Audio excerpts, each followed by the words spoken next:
Vamos nuevamente a las noticias de Directo América. Mi nombre es Ángela Gómez y a continuación los titulares. En el quinto día de la guerra en Medio Oriente, Irán denuncia que ya son más de 1.000 muertos por los bombardeos de Israel y Estados Unidos. Tel Aviv anunció que lanzó este miércoles ataques a gran escala contra Teherán. En represalias, Irán lanzó misiles y drones contra Israel, Turquía y varios países del Golfo. La ofensiva israelí también continuó contra el Líbano con una intensificación de los bombardeos en Beirut y varias zonas del país que dejan al menos 11 fallecidos. Además, el ejército israelí ordenó a la población del sur del Líbano evacuar al norte del río Litani. Y en España, Pedro Sánchez dijo que su país no será cómplice de una guerra simplemente por el miedo a las represalias. El presidente del gobierno español se negó a permitir operaciones de Estados Unidos desde sus bases para atacar Irán, lo que llevó a Trump a amenazas comerciales. Pero además en economía analizamos cómo el conflicto en Medio Oriente impacta a los mercados mundiales. El petróleo y el gas repuntan por temores de escasez de suministro, mientras los índices de la bolsa de valores retroceden por incertidumbre del comercio global. Son aristas que veremos en minutos junto a Juan Pablo Lucumí y un experto en materia energética.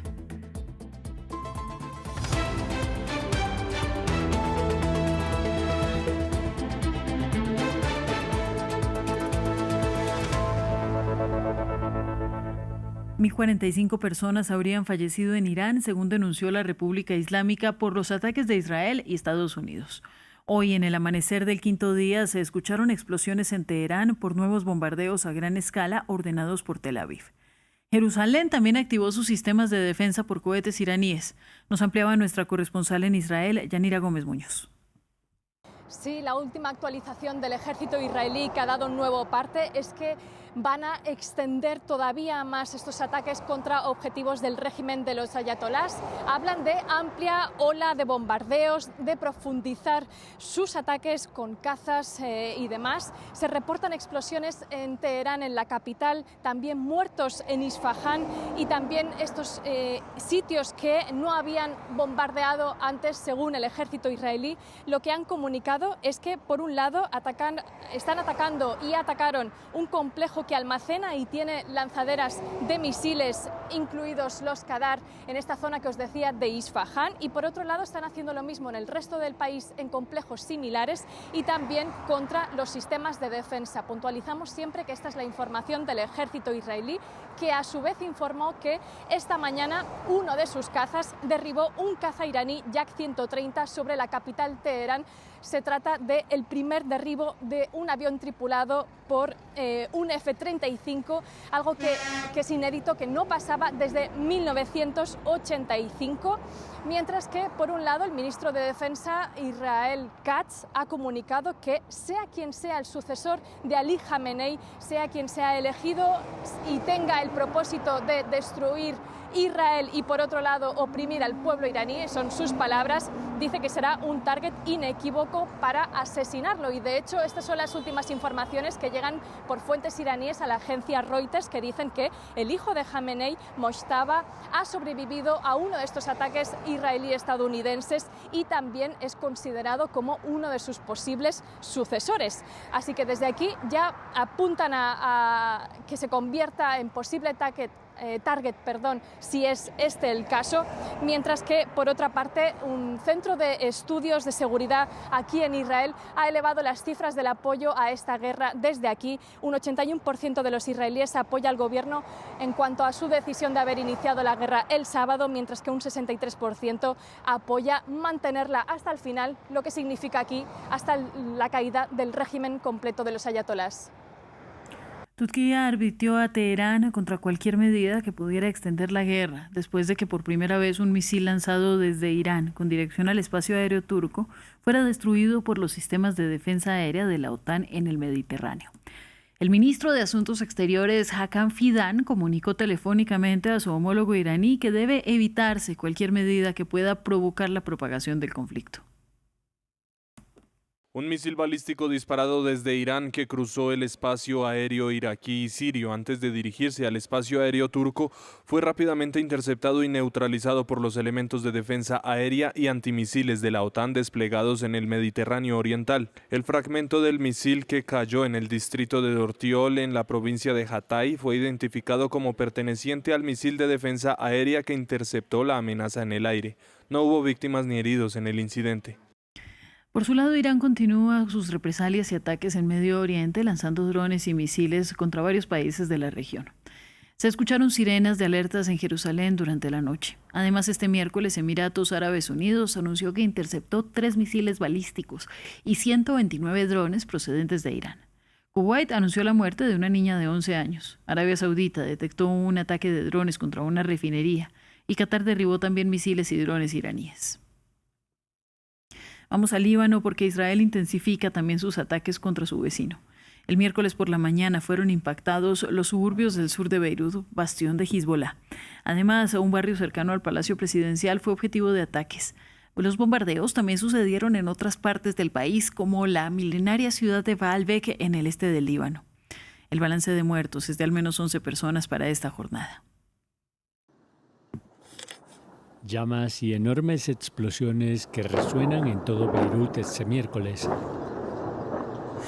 El ejército israelí acaba de lanzar un nuevo ataque sobre los suburbios del sur de la capital libanesa, un bastión de Hezbollah.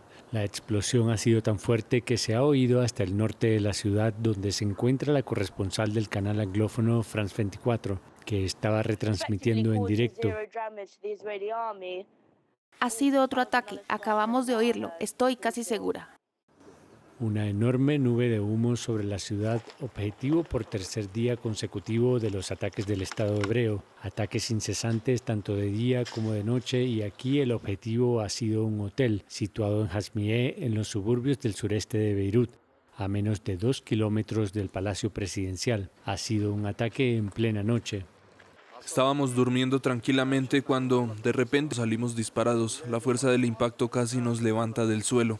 Las víctimas son evacuadas en camillas, mientras otros heridos son atendidos en el vestíbulo del hotel. Los daños son considerables y algunas partes del edificio han quedado completamente destruidas. El resto del Líbano tampoco se ha librado por primera vez desde el lunes. Baalbek también ha sido bombardeada, una ciudad milenaria conocida por ser también la cuna de Hezbollah.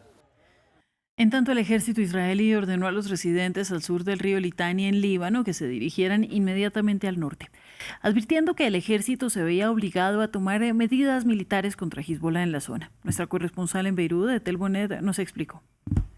Primero, pues fue esa zona tapón que ha dicho Israel, bueno, en este caso el ministro de Defensa Israel Katz, que quieren llevar en lo que es toda la zona del sur del Líbano, pero no se sabe cuál es la limitación de esa zona tapón, porque de momento lo que son los tanques israelíes ya han penetrado a 6 kilómetros de la frontera en la ciudad de Hiam, que es una de las más importantes que están en las zonas fronterizas del sur del Líbano. Primero ha sido pues esa toma, ¿no?, de la ciudad de Hiam, donde han entrado ya tropas y tanques israelíes, sino que después se ha emitido una orden de evacuación a lo que es toda la zona. Estamos hablando de más de 30 localidades en el sur del Líbano y más de 30 kilómetros hacia el norte del río Litani. Es decir, toda esa zona, que es la zona que estaba antes, pues en cierta manera bajo el control, ¿no?, de las fuerzas de paz de la ONU, y que ahora había tomado también el control del ejército libanés, pues esa zona, precisamente después de que ayer se hablara de esa zona tapón y entraran los primeros tanques, el ejército libanés tuvo que retirarse, y entonces toda esa zona ahora mismo pues ha quedado totalmente sin ningún tipo de control estatal, y puede ser que se vaya a llenar pues por combatientes de Hezbollah y vayan a tener pues esos ataques, y veamos otra vez cómo pasó durante esos 2 meses de guerra, donde Israel y Hezbollah pues puedan tener incluso pues cuerpo a cuerpo ataques. La Armada de Sri Lanka recuperó varios cadáveres de marineros iraníes a bordo de una fragata que se hundió frente a la costa sur de la isla, tras lo que la tripulación informó como una explosión. El ministro de Asuntos Exteriores de Sri Lanka declaró al Parlamento que 180 personas se encontraban a bordo del Iris Dena, que se hundió tras emitir este mensaje de socorro. Mientras la búsqueda continúa, 32 marineros lograron ser rescatados y reciben ahora atención médica. Y el presidente del gobierno español, Pedro Sánchez, respondió a las críticas y amenazas comerciales del estadounidense Donald Trump, después de la negativa de Madrid a permitir que aviones de ese país utilizaran bases para atacar Irán. En un discurso televisado este miércoles, Sánchez dijo que la postura del gobierno español se resume en 4 palabras: no a la guerra. Agregó que los españoles no serán cómplices del conflicto solo por miedo a la represalia. De la historia. Y no podemos jugar a la ruleta rusa con el destino de millones de personas. Las potencias involucradas en este conflicto deben cesar inmediatamente las hostilidades y apostar por el diálogo y la diplomacia. Y los demás debemos actuar con coherencia, defendiendo ahora los mismos valores que defendemos cuando hablamos de Ucrania, de Gaza, de Venezuela o de Groenlandia. Porque la pregunta no es si estamos o no a favor de los ayatolás. Nadie lo está. Desde luego no lo está el pueblo español y, por supuesto, tampoco el Gobierno de España. La pregunta, en cambio, es si estamos o no del lado de la legalidad internacional y, por tanto, de la paz. En primer lugar, no a la quiebra de un derecho internacional que nos protege a todos, especialmente a los más indefensos, a la población civil. En segundo lugar, no a asumir que el mundo solo puede resolver sus problemas a base de conflictos, de bombas. Y, finalmente, no a repetir los errores del pasado. En definitiva, la posición del Gobierno de España se resume en 4 palabras: no a la guerra. Adicionalmente, Pedro Sánchez recordó en su intervención el episodio de la guerra en Irak en 2003 que sigue presente en las mentes de las y los españoles. Sobre este apartado del discurso nos hablaba nuestra corresponsal en Madrid, Marina Colorado. Pedro Sánchez ha dicho que no se quieren repetir errores del pasado y ha asegurado que el mundo ya estuvo en una situación parecida hace 23 años, en 2003, cuando, dice, otra administración de Estados Unidos, ha dicho, nos arrastró a una guerra en Irak, haciendo referencia al entonces presidente del Gobierno de España, José María Aznar, del Partido Popular de Derechas, que apoyó y envió tropas españolas a la guerra de Irak, pese a que la gran mayoría del pueblo español estaba en contra de esta incursión española en Irak. El no a la guerra, ese resumen que ha utilizado hoy Pedro Sánchez, fue el lema de las manifestaciones masivas que se dieron para intentar evitar que España mandara soldados a Irak, algo que no tuvo éxito, porque el Gobierno de España, como digo, sí las envió, sí participó en esa guerra, una guerra que para España tuvo una consecuencia, la más dramática, que fueron los ataques yihadistas del 11 de marzo de 2004 en Madrid, en los que murieron 193 personas y más de 2.000 resultaron heridas. Pedro Sánchez ha recordado que, al igual que aquella guerra, esta es ilegal y que lo único que dejó aquella incursión del llamado Trío de las Azores, en referencia a Bush, Tony Blair y José María Aznar, fue un mundo más inseguro. Además, este martes Washington afirmó que atacó 2.000 objetivos en Irán durante los 4 primeros días de la guerra. Funcionarios estadounidenses dieron también más razones para su ofensiva contra Irán, aunque su plan para el periodo posterior a la guerra sigue siendo incierto. Los detalles en el siguiente informe. El domingo, el presidente de Estados Unidos, Donald Trump, dijo que había acordado reanudar las conversaciones con Irán. El martes, en el 4º día de una campaña de ataques conjuntos y contundentes de Estados Unidos e Israel, dijo que ya era demasiado tarde. Y el secretario de Estado de Estados Unidos emitió una advertencia grave. Realmente van a empezar a percibir un cambio en el alcance y la intensidad de estos ataques, ya que, francamente, las 2 fuerzas aéreas más poderosas del mundo están desmantelando este régimen terrorista. Los motivos declarados por Estados Unidos han cambiado con el tiempo, pasando de intervenir a favor de los manifestantes antirrégimen en enero. En una conferencia de prensa, el presidente de Estados Unidos dijo que los ataques fueron preventivos. En mi opinión, ellos iban a atacar primero si nosotros no lo hacíamos. Y con un bombardeo que devastó o dañó varios sitios de lanzamiento de misiles iraníes, buques e instalaciones navales, edificios gubernamentales, y que mató al líder supremo Jamenei. El plan de Estados Unidos para liderar el país después de la guerra sigue siendo incierto. ¿Tiene alguien en mente en este momento? Porque dijo que todas las personas que tenía en mente ya fueron eliminadas.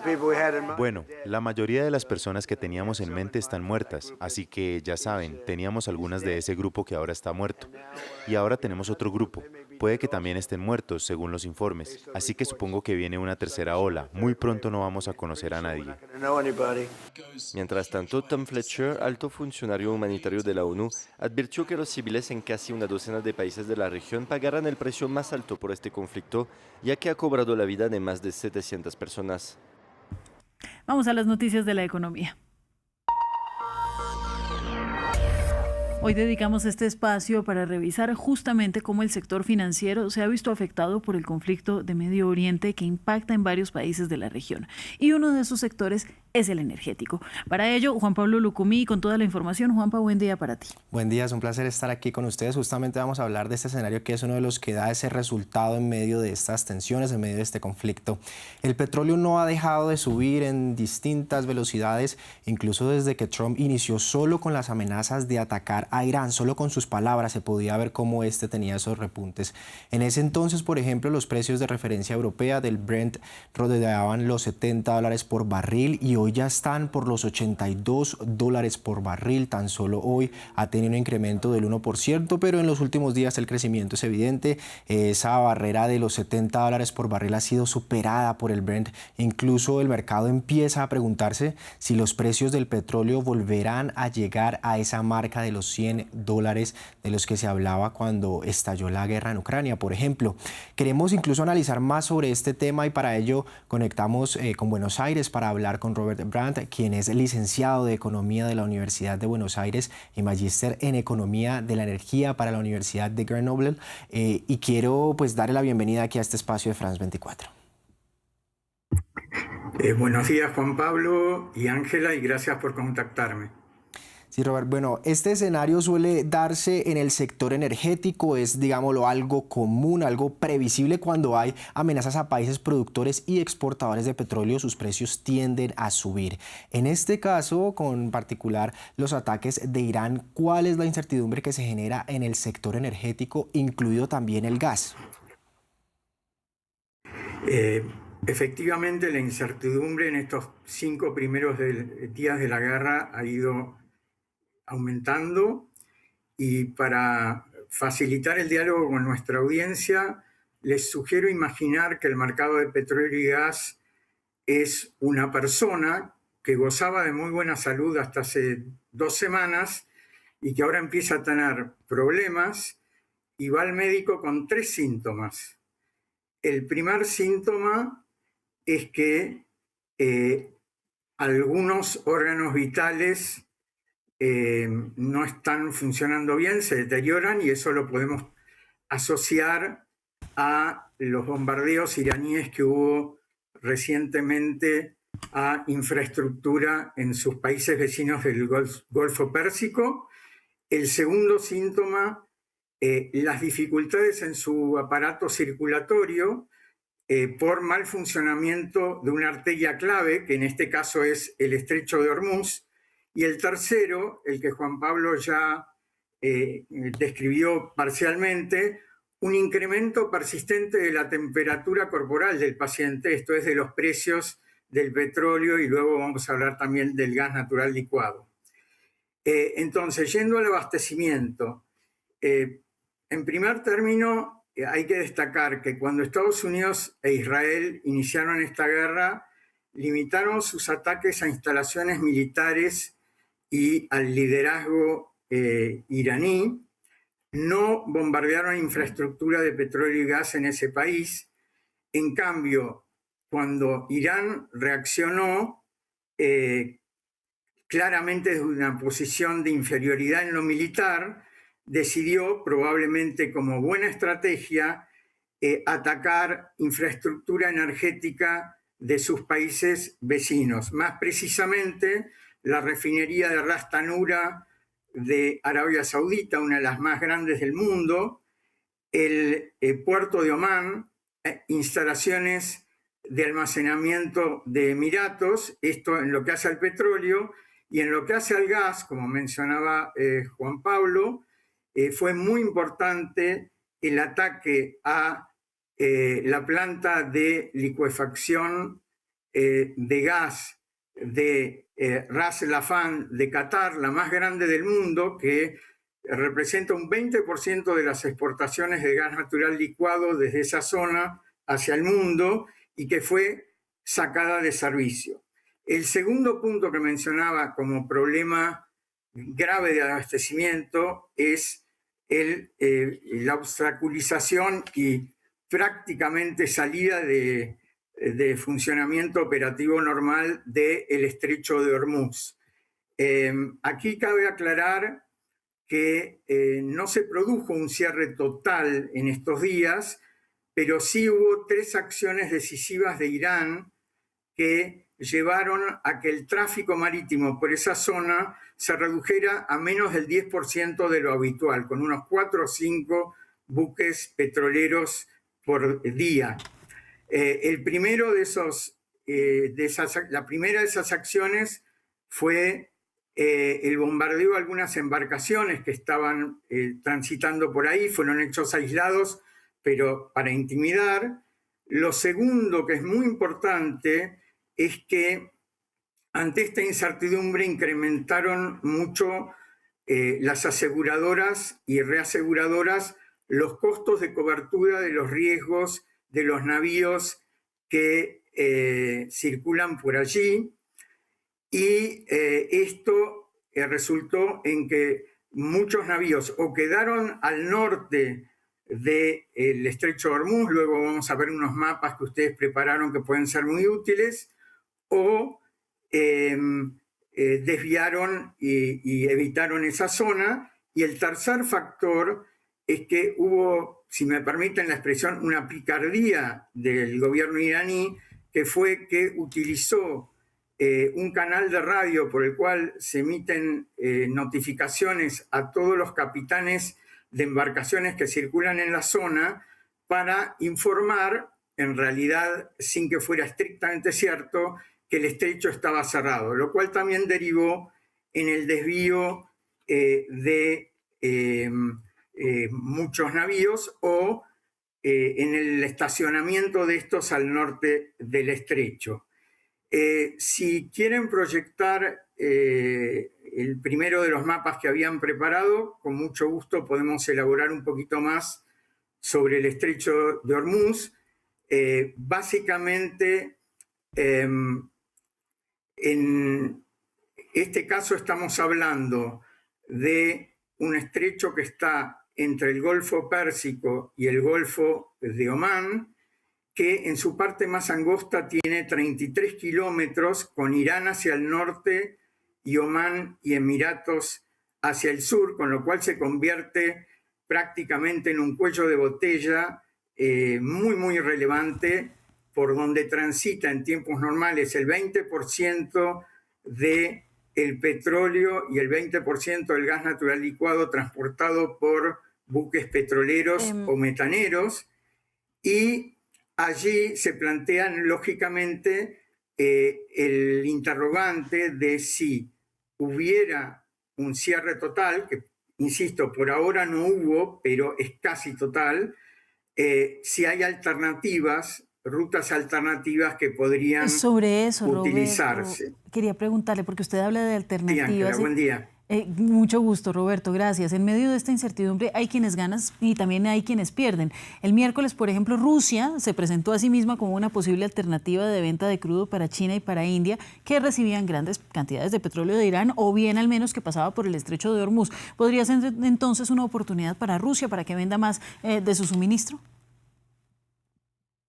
Es correcto eso. En el corto plazo, Rusia se beneficia de dos maneras. Por un lado, por el incremento del precio del petróleo que mencionaba Juan Pablo al principio, que hoy llegó a tocar casi $85 el barril luego de las primeras horas de mercado, desde niveles que antes de la guerra estaban en el orden de 65 a $68, o sea, un incremento del orden de un 25%, que es muy importante. También Rusia se beneficia indirectamente por el hecho de que las llamadas flotas fantasmas, que están operando bajo sanciones de Estados Unidos y la Unión Europea y Occidente en general, tienen, digamos, más margen para funcionar porque es más requerido el producto, mientras buena parte de los 16, 17 millones de barriles día que podrían abastecerse desde el Golfo Pérsico están prácticamente bloqueados por unos días. A más largo plazo, creo que va a depender mucho. Roberto, justamente quería hablar acerca de del Golfo Pérsico y con los mapas que justamente le enviamos previamente. Por ejemplo, hablemos de una empresa en particular, Saudi Aramco, que es una de esas tantas compañías que está explorando la opción de tener nuevas rutas marítimas ante el cierre de Hormuz. Por ejemplo, esta compañía suele exportar la mayor parte de crudo desde puertos del Golfo, pero el conflicto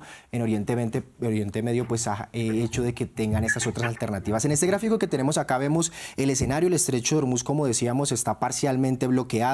Y Arabia Saudita, ustedes pueden ver esa línea que cruza o la atraviesa todo el país, es este oleoducto de este a oeste, y lo que han hecho ellos o su propuesta es dejar pues ese puerto que tenían hacia este lado de acá, hacia el lado de Oriente, y pasarlo hacia Occidente para poder atravesar el Mar Rojo. Aquí había otra amenaza que puede ser que bajando para salir por el estrecho de Bab al-Mandeb, pues tendrían otra amenaza que podrían ser los hutíes. Ahora, esta es una opción que puede tener Arabia Saudita, ese tránsito que pueden o tienen la fortuna de tener pues este oleoducto que atraviesa todo el país, pero no son todas las opciones. ¿Podría ser una opción, por ejemplo, esta que estamos hablando? Sí, es correcto. Si proyectan nuevamente el mapa, ahí hay dos líneas verdes. Una, la que usted recién mencionó, que es el oleoducto este-oeste de Arabia Saudita, que tiene una capacidad nominal del orden de los 5 millones de barriles día, o sea, estamos hablando del 5% del mercado mundial, es casi una aspirina, y que tampoco está en un estado de mantenimiento ideal. Así que esa es una opción, salir, como ustedes bien graficaron allí, por el Mar Rojo y eventualmente hasta ir hacia el norte, como se ve allí, para salir al Mediterráneo por el Canal de Suez. Eso podría mitigar en parte el cuello de botella actual en Hormuz, pero, insisto, no resolvería todo el problema. Y la otra línea verde que ustedes han trazado allí, que sale de Emiratos Árabes, es otro oleoducto que se llama Habshan Fujairah, que tiene una capacidad del orden de 1,5 millones de barriles día, estamos hablando de vuelta de capacidades nominales, y tiene la ventaja, entre comillas, de que permite salir al Golfo de Omán del lado derecho, si me permiten la expresión, del estrecho de Hormuz. Esto es salir del otro lado y no quedar entrampados en el lado del Golfo Pérsico. Sí, Roberto. Ahora, de todas maneras, si perdón, interrumpo porque nos quedamos... 5 más 1,5 millones de barriles día y lo contrastamos contra los 17, 18 que normalmente se comercializan desde el Golfo Pérsico, estamos hablando de un tercio.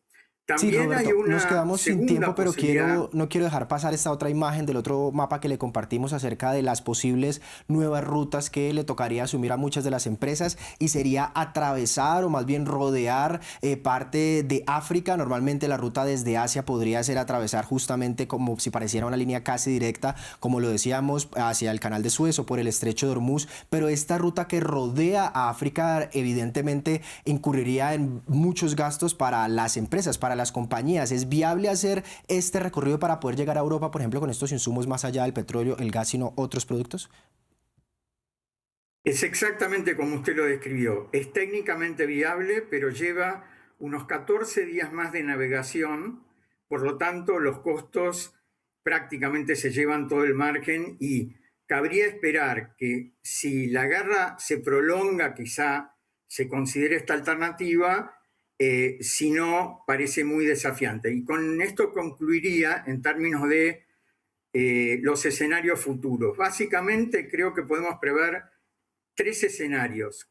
Si la guerra concluye en días, lo cual hoy parece improbable, sería de esperar que relativamente rápido se dé una normalización del mercado de petróleo y gas y volvamos a escenarios de precios relativamente bajos como teníamos a principios de año, ¿sí? 65, 70 dólares por barril para el petróleo, 11, 12 dólares por millón de BTU para el gas natural licuado, en lugar de los 17 a 19 que tuvimos en estos días.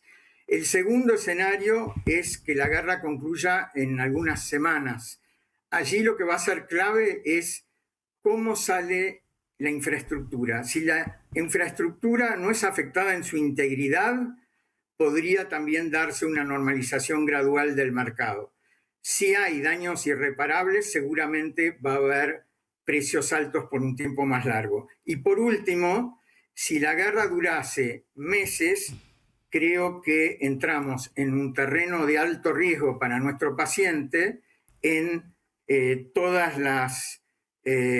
todos los síntomas que mencioné al principio, y vamos a tener que ir viendo cómo evoluciona, pero esperemos que ese no sea el caso.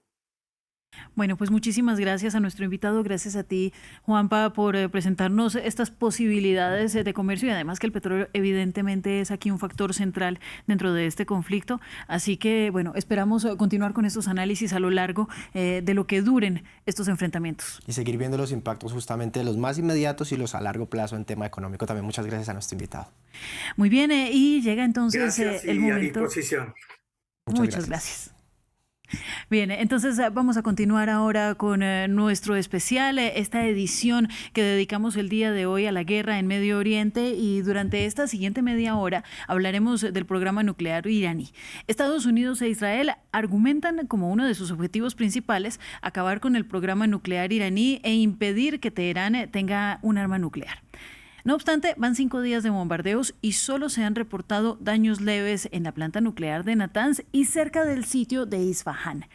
Fue el Organismo Internacional de Energía Atómica el que confirmó estas afectaciones. Vamos a analizar este panorama y por ello tenemos como invitada a nuestra corresponsal en Israel, Yanira Gómez Muñoz, quien hará sus aportaciones, y también a María Pía Devoto, especialista en temas de seguridad internacional y de no proliferación, desarme y control de armas. Además, miembro de Board de la campaña internacional para abolir las armas nucleares. Muchísimas gracias a ambas por unirse a esta transmisión.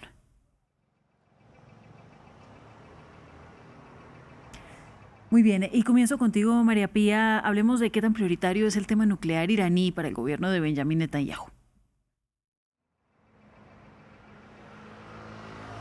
Historia de la relación entre Irán e Israel, que ha tenido en algún momento un acercamiento en la época del Shah y ha cambiado completamente en el año 79 con la Revolución Islámica. Si nosotros sabemos del plan nuclear iraní, en su momento el Shah, que lo desarrolla con apoyo de Estados Unidos, no es de los años 50, pero con apoyo también de Occidente en los 70, al principio de la revolución islámica, consideran que como era un plan de otro régimen, lo desmantelan por algunos años y luego ven la posibilidad que pueden llegar a tener de no solamente de tanto energía, sino que se considere como un riesgo con la posibilidad de producir una bomba nuclear. Y eso ha sido fundamental en las relaciones de Israel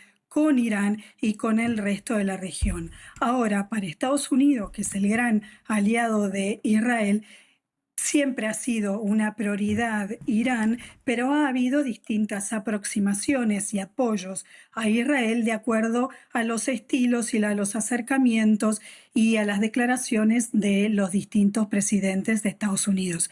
Es fundamental para Israel el desmantelamiento completo, no solamente del plan nuclear iraní, pero también de su capacidad militar, en particular con misiles, porque no olvidemos que Irán sostiene y tiene ciertos apoyos, porque también en este momento se encuentra débil por sus apoyos, que han sido grupos como Hamas, grupos como el Hezbollah y anteriormente el régimen de Bashar al-Assad en Siria. Es como poco a poco Israel e Irán está perdiendo sus aliados e Israel se está posicionando como un líder regional en esta región.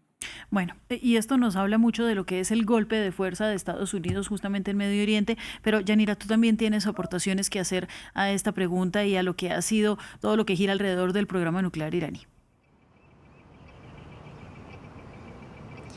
Sí, así es. Desde la perspectiva israelí, como bien comentaba la invitada, o sea, no hay que recordar que Israel es la única potencia nuclear de Medio Oriente. Esto le da una ventaja estratégica, como bien decía la invitada, desde hace medio siglo con ayuda de Francia. Esa es su base de seguridad tras el Holocausto, pero ¿qué política tiene sobre este armamento nuclear? Pues de una ambigüedad deliberada, porque por un lado no ha reconocido abiertamente que tenga armas nucleares, pero a la vez sí que es como una especie de secreto a voces aquí, que en el sur, en Dimona, donde hay un reactor nuclear, tiene estas armas nucleares. Ningún experto ha dicho lo contrario y de hecho las declaraciones israelíes apuntan más a que no va a ser el primero de la región en utilizarlos, pero sí en introducirlos, teniendo en cuenta que esto significa hablar de test nucleares.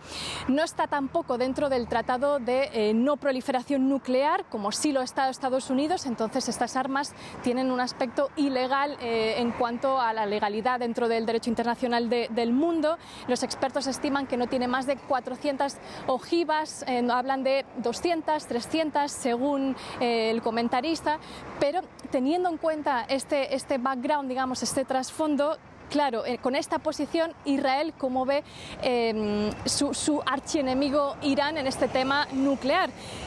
Que desarrolle armamento nuclear el régimen de los ayatolás es, uno, perder esa posición que estamos comentando. Por otra parte, es perder esa carta de disuasión militar, de seguridad, como dice Israel. Y tercero, es que también golpea en cuanto a relato bíblico, en cuanto a relato de este archienemigo iraní, que es al final su gran competidor regional en la región. Tenemos este eje iraní, como acusa a Israel, con estos tentáculos que ayuda a sus proxies en la región, Hezbollah, los hutíes de Yemen, Hamas en Gaza, y el otro eje lo supone Israel con otros aliados en la región, países árabes que establecen acuerdos y que crean este otro frente, ¿no? Especialmente desde la Revolución Islámica. No, siempre es muy importante tener este mapa mental de cómo están organizados los apoyos en la región y nos ayuda mucho más a entender las acciones de Estados Unidos y de Israel al día de hoy. Ahora, María Pía, ya hablamos entonces de la importancia para Benjamín Netanyahu del tema nuclear, pero hablemos de la importancia que tiene o de la prioridad que tiene para Estados Unidos, porque aunque lo han dicho que es prioritario como un motivo dentro de la guerra, lo que sabemos es que no atacaron directamente ni fuertemente tampoco instalaciones nucleares en Irán desde el sábado. Es decir, finalmente aquí lo que estamos viendo es la posibilidad de un cambio de régimen. ¿Por qué no se concentran en el tema de las instalaciones nucleares? Bueno, en principio que haya armas nucleares o un desarrollo nuclear muy cerca de tener el arma, eso lo sostiene tanto la Agencia Internacional de Energía Atómica, que no hay, que no hubo, como también lo sostienen las agencias de inteligencia de Estados Unidos. Entonces el objetivo no es destruir la capacidad nuclear de Irán, el objetivo es derrocar al régimen con el pretexto de ayudar a la población. Parecería que con la sucesión del líder supremo, con el líder de Khomeini, no sería viable, no sería como un acercamiento para la diplomacia. El objetivo de Estados Unidos es consolidar el poder de Israel y que Israel sea la potencia regional y la única potencia nuclear en la región, que, como decía la corresponsal, está fuera del Tratado de No Proliferación Nuclear. Entonces es incierta la cantidad de armas nucleares que tiene. Ahora, si bien tiene el objetivo, también podría ser, y es algo como una decisión estratégica, no solamente destruir una posibilidad de una producción, de un acercamiento del desarrollo nuclear a lo militar, sino podría ser también una estrategia de, por ejemplo, como decía el invitado anterior, del tema de ahorcar a algunos enemigos estratégicos, como es el caso de China, con el tema del petróleo, poder también perjudicar a Rusia, que está contrario. Nosotros vimos en estos... da la casualidad que hubo un silencio en cuanto a Rusia cuando Estados Unidos e Israel atacaron Irán, y hubo un festejo por parte de Zelensky en Ucrania. Entonces eso nos da la pauta de a quién perjudicaría esta guerra. Entonces puede haber algo estratégico que va mucho más allá del Medio Oriente. Bien, Yanira, tienes algo que decir acerca de esta pregunta, pero además quiero que nos cuentes sobre la percepción de los israelíes y qué tanto miedo tienen sobre una eventual arma nuclear.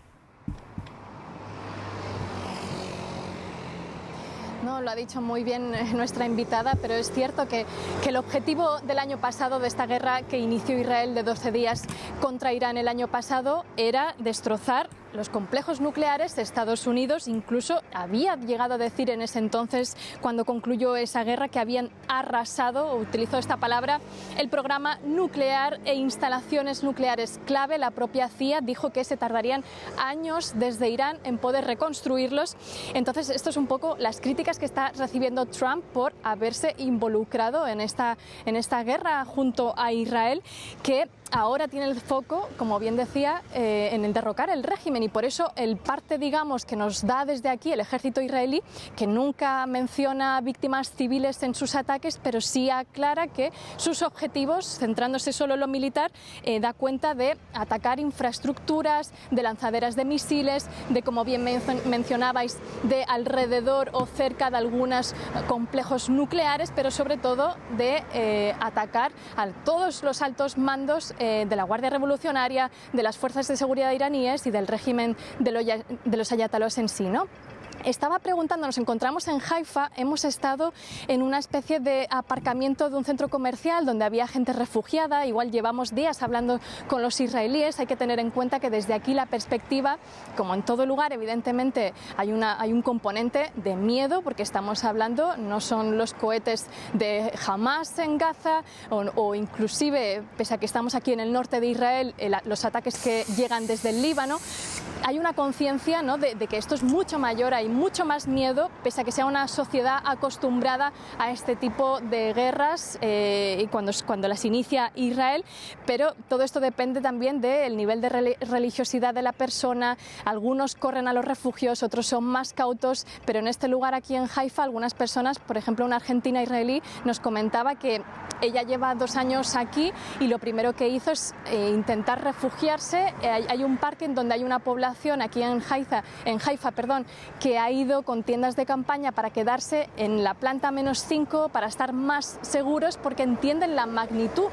Al preguntarles sobre las armas nucleares decía, cuando vives aquí todo es posible, pero ¿qué puedo hacer yo a título como civil ante una perspectiva tan grande, y sobre todo viniendo de una Argentina en la que no se hablan este tipo de cosas, ¿no? Pese a haber experimentado ella y otra filipina trabajadora que está aquí en Haifa y trabaja en un hotel, pues que todo esto venía muy grande, y lo que pueden hacer simplemente es acudir a los refugios, esperar que, decían ellas, esto termine pronto porque afecta a nivel económico de sus trabajos, de pagar los alquileres, pero evidentemente cada uno, según la persona aquí, lo vive de una forma distinta. Una encuesta más actualizada de un instituto, hay que decir, bastante conservador, de un centro de estudios de seguridad, ha dicho hoy, por ejemplo, que el 81% de los israelíes apoyan esta guerra contra Irán, y llega al 63% quienes apoyan al gobierno de Netanyahu para que la lleve a cabo hasta el final.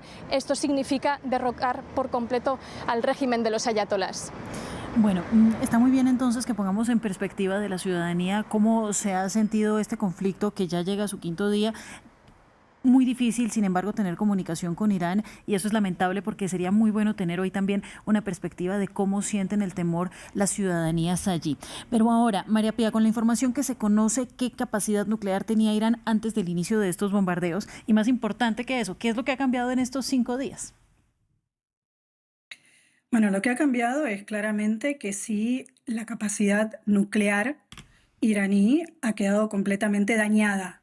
no solamente con estos bombardeos, sino con la guerra de los 12 días de junio del año pasado, que fueron directamente a las plantas nucleares, a la de Fordo, y ahora estamos con Natanz y con los centros de investigación. Entonces, Irán siempre ha sostenido que todo su desarrollo nuclear es con fines pacíficos, con fines de producción de energía y con objetivos medicinales, y que está dentro del marco del Tratado de No Proliferación. Digamos, recordemos, el Tratado de No Proliferación es un tratado donde todos los países del mundo adhirieron y se comprometieron en los años 70 a no producir armas nucleares, pero podrían tener fines pacíficos por fuera, y algunos países podían poseer armas nucleares, que son los miembros del Consejo de Seguridad. No importa, Estados Unidos está ahora. Por ejemplo, Israel está fuera del Tratado de No Proliferación, que tiene armas nucleares. India y Pakistán están fuera del Tratado de No Proliferación, que tienen armas nucleares, y en el 2003 se retiró del TNP Corea del Norte. Ahora, Irán continúa siendo miembro del Tratado de No Proliferación y argumenta que son con fines pacíficos. Durante décadas podríamos decir que tanto Estados Unidos como Israel argumentaron que Irán estaba a días, a semanas de producir la bomba nuclear, producir una bomba, de hacer ese desarrollo nuclear que tenga un carácter militar. Y nunca sucedió. Si eso nunca sucedió en las últimas décadas, hoy, con toda su infraestructura completamente dañada, es muy improbable que suceda, aunque hay que tener en consideración los riesgos que existen. Estos bombardeos que hubo en las plantas nucleares, según algunas mediciones que puede tener, pero no in situ, la Agencia Internacional de Energía Atómica, no tienen un impacto radioactivo. Y pensemos un poco lo paradójico, ustedes también cubren en este tipo de periodismo, cuando fue el ataque de Rusia a la central nuclear en Ucrania, a Zaporilla, hubo numerosas voces de la comunidad internacional alertando sobre los peligros que devienen del bombardeo de una central nuclear. Esto está completamente en contra de toda la normativa internacional por los riesgos que implican a nivel ambiental que tiene la radiación. Entonces, es como paradójico que hoy haya silencio por parte de potencias europeas y por parte de todos aquellos que alzaron la voz con los riesgos de cuando fue lo de Zaporilla en Ucrania. Bueno, ahora María Pía, un poco parafraseando lo que estabas diciendo y citando pues al secretario general del OIEA, que dijo este martes que el organismo nunca ha tenido información sobre algún plan estructurado de Irán para construir una bomba atómica, pero al mismo tiempo declaró que los países con arma nuclear enriquecen uranio al 60%. Entonces, pues digamos que ahí está nuestro margen de duda y que ha sembrado muy fuertemente Estados Unidos. Por otro lado, quiero preguntarte, podemos decir incluso que es Donald Trump responsable o que él mismo plantó las semillas de lo que está pasando hoy al retirarse del acuerdo nuclear que había sido firmado y legado por Barack Obama, cuando en este momento de la historia donde Barack Obama firma un acuerdo nuclear que no es perfecto, pero bajo el cual Irán hace unos compromisos muy claros, pues no había peligro en ese momento, según los mismos reportes de los auditores, de que hubiese un arma nuclear, pero hoy pues ya no existen ninguno de esos controles y tan pronto Donald Trump sale del acuerdo, pues Irán empieza nuevamente a enriquecer muchísimo uranio. Sí, hay que irse un poquitito más atrás, desde 2005, y por qué se van sucediendo estas cosas.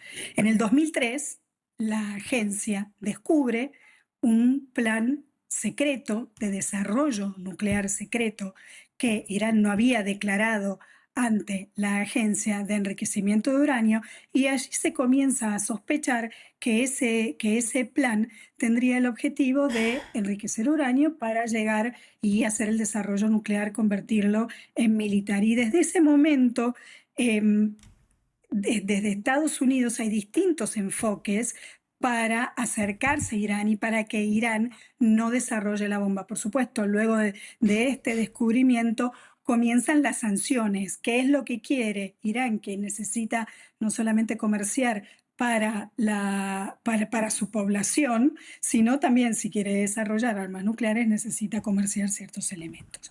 Entonces, uno de los mayores esfuerzos que hubo diplomáticos, por eso se sabe que el esfuerzo diplomático existe y que un acercamiento es posible. Obviamente hoy es completamente incierto por esto que sucedió en el 2015.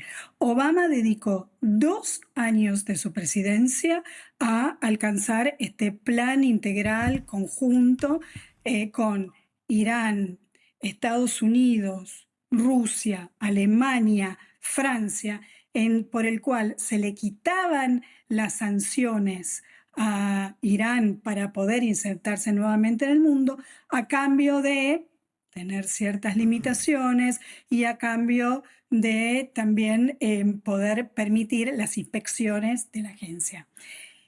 Trump, desde el primer momento en su primer presidencia, había manifestado una política completamente diferente a la de Obama, un acercamiento completamente distinto hacia la política de Medio Oriente, ¿no? Vimos lo que pasa entre Israel y Gaza. Y cuando asume la presidencia en el 2018, se retira de este acuerdo.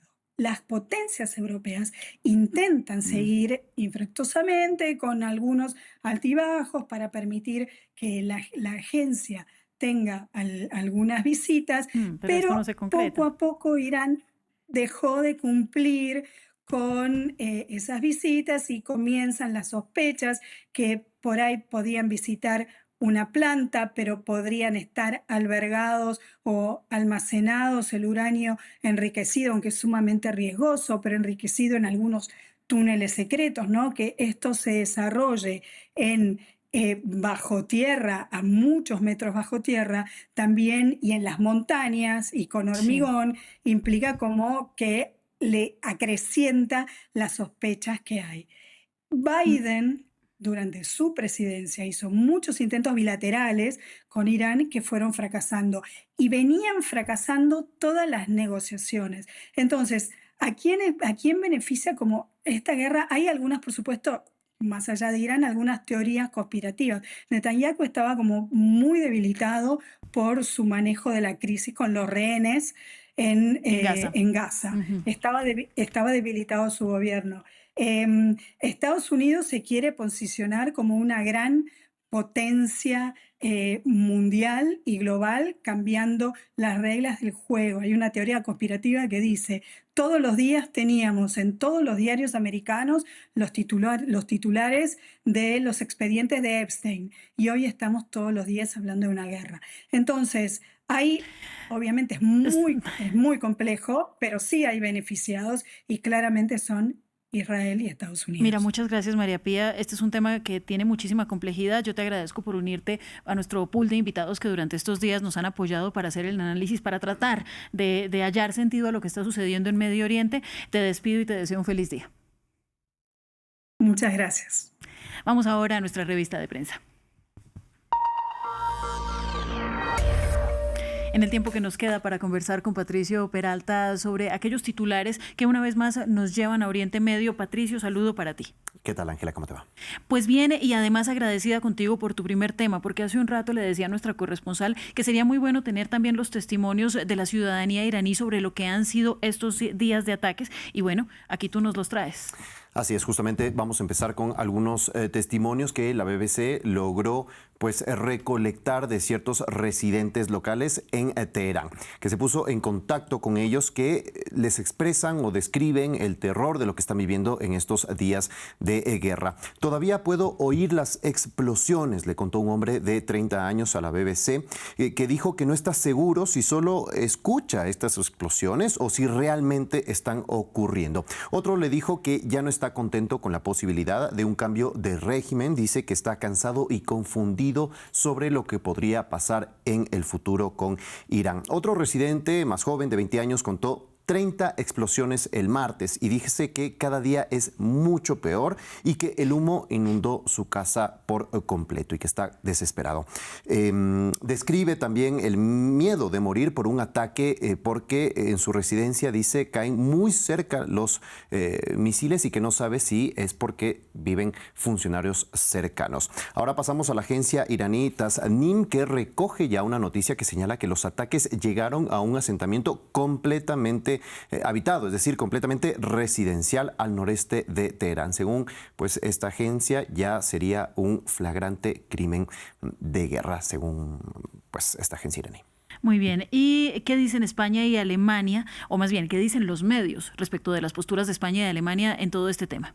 Bueno, vamos con Alemania y su visita en la Casa Blanca, las declaraciones que se dieron, pero sobre todo los silencios y principalmente del canciller alemán. El medio TASS titula "Visita de un fan a Washington". El medio cuestiona justamente que Friedrich Merz evitó ofender a Trump durante toda esta visita. Alemania apoyó, recordamos, a Estados Unidos cuando se lanzó este ataque y dijo que iba a colaborar para atacar Irán o reducir sus posibilidades o sus misiles balísticos, por lo que Trump en esta reunión lo llenó de elogios y lo calificó incluso de ser un amigo. Luego el medio detalla las críticas de Trump a la ex canciller alemana Angela Merkel, con quien dijo que tuvo diferencias. También criticó nuevamente a Keir Starmer, el primer ministro de Reino Unido, diciendo que no es Churchill, y la furia que dio en contra de España y el gobierno español de Pedro Sánchez, que se negó a colaborar con ellos.